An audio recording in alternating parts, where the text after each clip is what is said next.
بسم الله والصلاة والسلام على رسول الله. مرحبا بكم اليوم في وصفة جديدة اللي هي جراتان بطاطا مقلية. نجيب كيلو بطاطا ولا على حسب أفراد العائلة، نقوها نقطعوها على شكل مستطيلات كامل كمية كيما هكا نقطعها. بعدها نجيبو نقلة ونجيبو حبة بصل تكون كبيرة ونقطعوها لشرائح، يكون رقاق شوية باش يذبلونا بالخف. ونجيب كذلك سن الثوم ونقطعهم كذلك رقائق صغار مع واحد زوج مغارف كبار زيت ولا 3، نديرها تتقلى.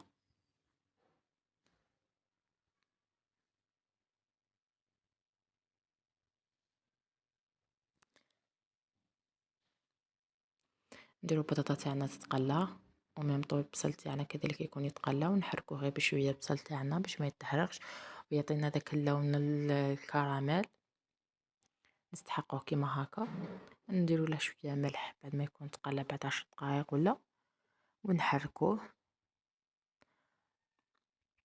البطاطا بعد ما تكون تقلات لنا بعد ونكونوا طفينا ديجا على البصل، كي نصفوا البطاطا من الزيت ديراكتومون نديروها فوق البصل تاعنا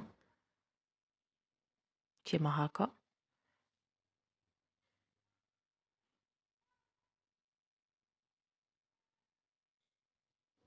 ونكرر هذه العملية حتى نكمل البطاطا تاعي، يعني تكون بطاطا على حسب عدد أفراد العائلة.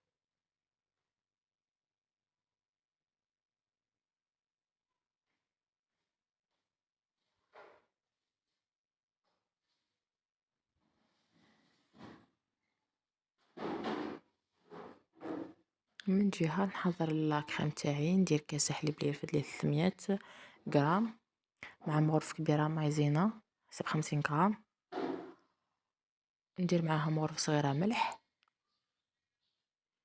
هذه لاصوص فخوماج تاعي نخدمها كيما هكا تجي خفيفة وتجي شابة.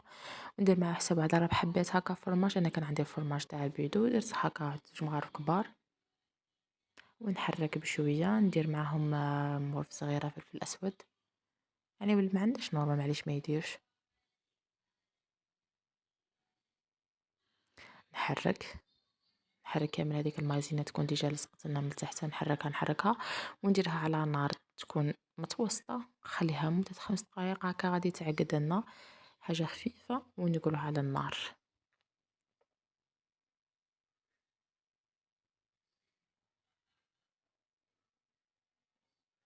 هذه بعد ما طابت لنا تكون غير خفيفة كيما هكا نقلوها على النار، ما خلوهاش حتى تعقد كامل، تبدا تشكلنا فقاعة واحدة زوج صاي نقلعوها، خلوها على جهة تبرد.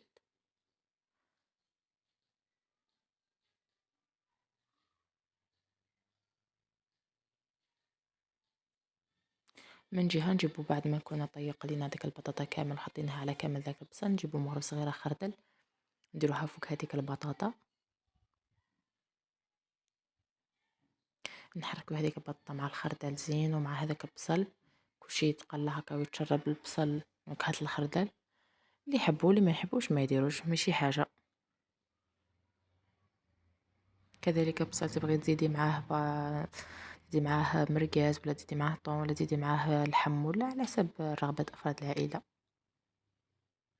من جهة نجيب بلا مدور ما ندير له والو لا دهان لا زيت لا حتى حاجة، نجيب شوية من هذيك لاصوص نفرغها لتحت كطبقة أولى،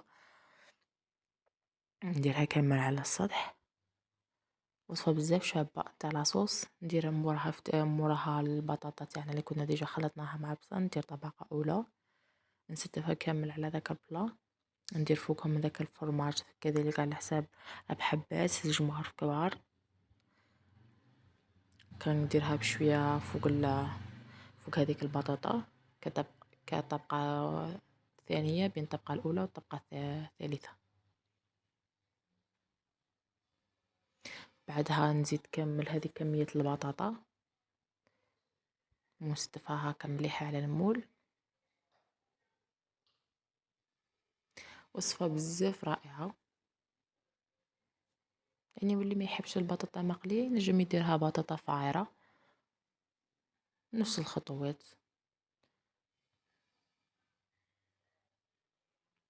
ندير فوقها لاصوص، عفوا ندير فوقها دروك البيض نديرو معاه 2 مغارف كريم فخيش كريم فخيش، ولا نديرو 2 مغارف كبار حليب، يعني اللي كانت متوفرة في المنزل نحطها كامل على البطاطا.